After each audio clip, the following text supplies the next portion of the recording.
ব্রাজিলের হেক্সামিশন পূরণ হওয়ার আগে আমার মনে হচ্ছে আর্জেন্টিনা তাদের চতুর্থ বিশ্বকাপটা জিতে ফেলবে। কারণ বর্তমানে ব্রাজিলের স্কোয়াডের প্লেয়াররা যে পরিমাণ ইনজুরিতে পড়তেছে, এরপর তো আমার এটাই মনে হচ্ছে যে 11 জন প্লেয়ার কি তাদের থাকবে ওয়ার্ল্ড কাপ খেলার মতো। লিটারালি ওয়ার্ল্ড কাপের আগে রদ্রিগো ছিটকে গেল এস্তেভাও, তার পরবর্তীতে কে ছিটকে গেল আবার আমাদের এইডার মিলিটাও, এবং ওয়েসলিও বর্তমানে দেখা যাচ্ছে যে বিশ্বকাপ খেলতে পারবে না।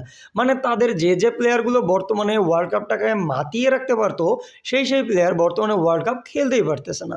এবং এর জন্য আমার মনে হচ্ছে বর্তমানে ব্রাজিল হয়তো বিশ্বকাপটা নাও জিততে পারে। কিন্তু ব্রাজিলের স্কোয়াডে যে প্লেয়ার রয়েছে, আমার মনে হয় কার্লো অ্যানচেলোত্তি যদি এদেরকে খুব ভালোভাবে ইউজ করতে পারে, আমার মনে হয় তারা হয়তো এইবার বিশ্বকাপে টাফ একটা কম্পিটিশন দিলেও দিতে পারে।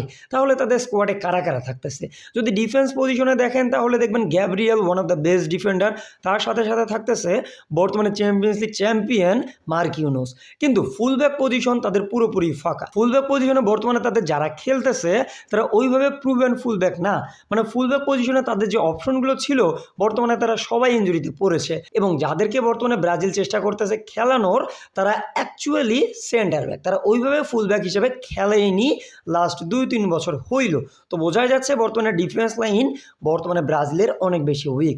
এখন আসা যাক মিডফিল্ড পজিশনে কিছুদিন আগেও ওই পরিমাণ ডেপথ ছিল না, কিন্তু বর্তমানে ওয়েসলি ইনজুরিতে পড়ার পর আমরা অ্যাটালান্টা থেকে প্লেয়ার উঠিয়ে আনতে দেখলাম কার্লো অ্যানচেলোত্তিকে। যদিও এই প্লেয়ারটা বর্তমানে ম্যানচেস্টার ইউনাইটেডের হয়ে খেলবে কিছুদিন পর। তো বোঝাই যাচ্ছে মিডফিল্ড পজিশনে ডেপথ রয়েছে। এর পাশাপাশি মিডফিল্ডে খেলবে ব্রুনো গিমারাইস এবং ক্যাসেমিরো।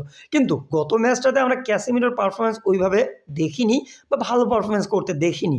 তো যদি সে একেবারে ডাউন হয়ে যায়, আমার মনে হয় এক্ষেত্রে ব্রাজিল অনেক বেশি পিছিয়ে পড়বে। এবং অ্যাটাকিং মিডফিল্ডার হিসেবে আমরা হয়তো ওই পজিশনে পাকেতাকে দেখতে পারি। যদি পাকেতাকে না খেলায় তাহলে হয়তো নেইমারকে ওই পজিশনে আমরা দেখতে পারি।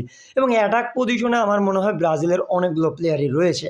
তাদের কাছে রয়েছে ভিনিসিয়াস জুনিয়র, রয়েছে রাফিনহা, রয়েছে এনরিক, রয়েছে ইগোর থিয়াগো। তার পাশাপাশি আছে আবার মার্টিনেলি এবং ম্যাথিউস কুনহাকে দেখে আমার এটাই মনে হচ্ছে যে এইবার বিশ্বকাপ হয়তো ম্যাথিউস কুনহাকে অ্যারাউন্ড করেই ব্রাজিল বিল্ড করতে চাচ্ছে। কারণ ম্যাথিউস কুনহা এবং এনরিক এই দুইজন বর্তমানে ব্রাজিলের ফায়ার পাওয়ার। আপনারা বলতে পারেন তাহলে কি ভিনিসিয়াস জুনিয়রকে কেন্দ্র করে খেলাবে না? হ্যাঁ, ভিনিসিয়াস জুনিয়রকে কেন্দ্র করে খেলাবে, কিন্তু গোল দেওয়ার দায়িত্বটা আমার মনে হয় ম্যাথিউস কুনহা এবং এনরিকের কাছেই থাকবে। কারণ এই দুইজনের ভিতরে যে পরিমাণ হাঙ্গার রয়েছে জেতার, সেই পরিমাণ হাঙ্গার আমি অ্যাটলিস্ট ভিনিসিয়াস জুনিয়রের ভিতরে খুঁজে পাচ্ছি না। রাফিনার ভিতরে সেটা ভরে আছে। এই যে ব্রাজিলের এই ফ্রন্ট লাইন অনেক ভালো, এবং তাদেরকে লিড দিতে পারে আবার নেইমার জুনিয়র। যদি নেইমার জুনিয়র ফিট থাকে এবং যদি কার্লো অ্যানচেলোত্তি নেইমার জুনিয়রকে খেলায়, তো বলা যাচ্ছে যে এইবার বিশ্বকাপে এই যে ব্রাজিলের squad pretty much attacking type. Defensively তাদের ওই পরিমাণ স্ট্রেংথ নাই যে তারা ফ্রান্স, স্পেন, পর্তুগালকে আটকিয়ে দিতে পারে। আপনাদের কি মনে হচ্ছে ব্রাজিল কি পারবে তাদের এক্সামিনেশন কমপ্লিট করতে, নাকি এবারও আর্জেন্টিনাই বিশ্বকাপ জিতবে? কমেন্ট বক্সে অবশ্যই জানিয়ে দিবেন।